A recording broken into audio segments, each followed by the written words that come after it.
अस्सलाम वालेकुम। आज के इस वीडियो में आपको बताएंगे रोज़े के सवाब में कमी करने वाले कामों के बारे में।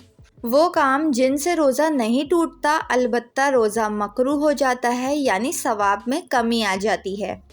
गोंद उस किस्म की कोई और चीज़ चबाना, रोज़े से तंग आकर घबराहट ज़ाहिर करना कि कब खुलेगा, कोई खाने वगैरह की चीज़ मुंह में डाले रखे और ज़र्रात हलक में ना जाएं, शहद या तेल ख़रीदते वक्त चखना बशर्तिया हलक में ना जाए, बग़ैर किसी इज़्र के बच्चे को खाना चबा कर देना, अपने मुंह में बहुत सा थूक जमा करके निगल जाना, मुसाफिर को अगर कमज़ोरी का ख़तरा हो तो उसका रोज़ा रखना मकरूह है, टूथपेस्ट इस्तेमाल करना बशर्तिया हलक से अंदर ना जाए, बदनज़री करना, गाली देना, गीबत करना।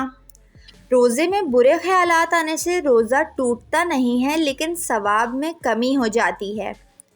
दांतों में गोश्त का रेशा अटक जाए या कोई और चीज़, उसको निकाल कर खा गए लेकिन मुंह से नहीं निकाला, अपने आप ही हलक में चली गई तो देखो अगर चने से कम है तब तो रोज़ा नहीं टूटेगा, लेकिन चने के बराबर या उससे ज़्यादा है तो रोज़ा जाते रहेगा। अलबत्ता निकाल लिया और फिर इसके बाद निगल गए तो हर हाल में रोज़ा टूट जाएगा, चाहे वो चीज़ चने के बराबर हो या इससे कम ही क्यों ना हो। वीडियो को लाइक और चैनल को सब्सक्राइब ज़रूर कर लें।